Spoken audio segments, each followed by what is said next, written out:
Good day everyone, my name is Viet of Axis Partners. Welcome to my weekly Forex Outlook. Today is Sunday, 14th of June 2015.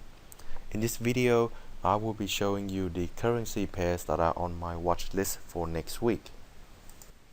First up is the Aussie New Zealand dollar.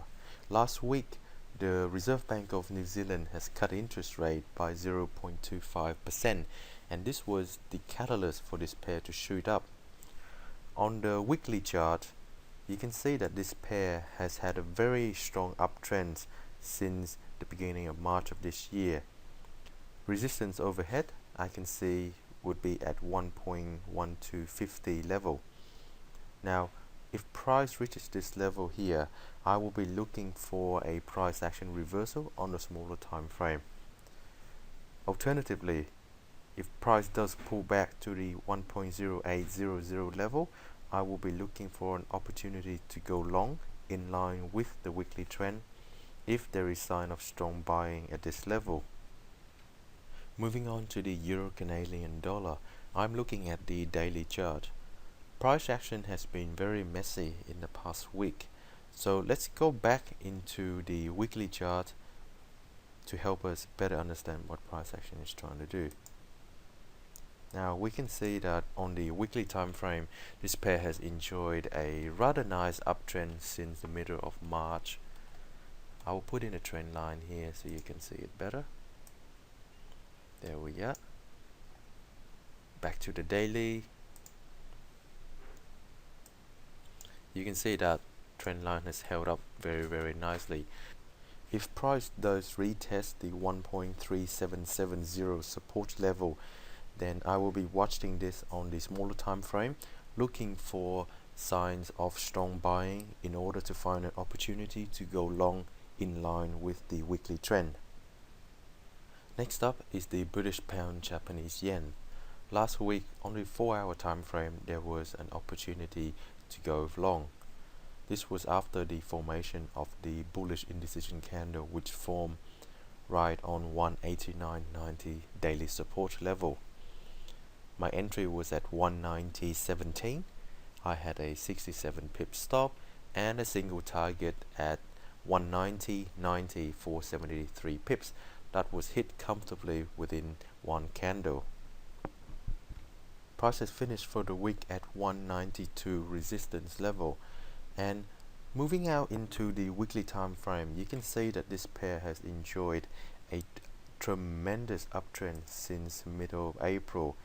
It started out at around about 175 and now we're seeing at 192.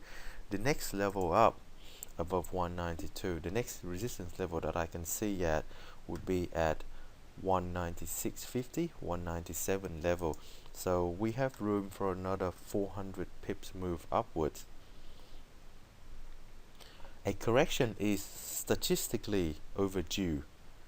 However, price action is showing no signs of a correction happening whatsoever. My plan for this pair: if price does break and close above 192 level, then I will be looking for opportunities to go long, targeting 196. Looking at places to put stops and target, let's have a look at the daily chart.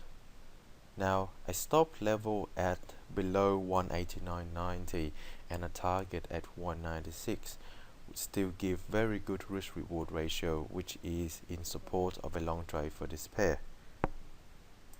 And finally, let's have a look at New Zealand USD, where I've been in a short position for 3 weeks. Now, the announcement from the Reserve Bank of New Zealand about interest rate cut last week stopped out the remainder 25% of my position at 72.10. So the overall final risk reward for the trade is 1.25. Looking at the week ahead, I can see that the 70.30 level, there is evidence of it acting as support. Now, if price does pull back to this level and I can see strong signs of selling, I will be looking to go short again, and my target would be 68.70 weekly support level. Looking at the news calendar for next week, there are a number of high importance events. Let's have a look at that right now. So we have the FOMC statement for USD. We also have pound interest rate decision and Swiss franc interest rate decision and monetary policy. Friday we also have the Bank of Japan monetary statement policy. So there are plenty of events for next week which could give a rise in volatility. So next week, if you are looking to trade, please be extra careful. Until next Sunday, stay safe, plan your trade, manage your risk. I'll see you then. Bye for now.